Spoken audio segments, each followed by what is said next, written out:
friends, my name is Sarah and I'm the STEAM educator at the Greensboro Children's Museum. Our activity today will be using plastic straws. Did you know that plastic straws are really bad for our environment because they're not biodegradable? Therefore, they can't break down properly, so they get into our water, hurting our fish, our plants, even our air. So it's important to think of smart ways to recycle your plastic straws. Follow along with me. For this activity, you'll need duct tape, plastic straws, scissors, and string.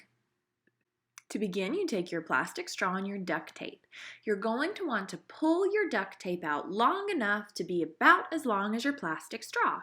Stick your plastic straw onto your duct tape, cut the duct tape, and then carefully roll the tape around the plastic straw.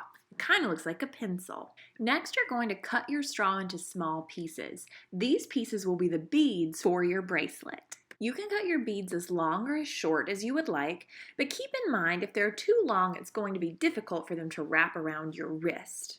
I wrap different duct tape around 4 separate plastic straws. I also cut some of my beads longer and some of my beads shorter, just to add a variety to my bracelet. After you have cut all of your beads, they should look kind of like this. With your pile of beads in front of you, grab your string and measure your wrist. You might need an adult's help for this part. After your wrist has been measured, start carefully stringing your beads onto your bracelet.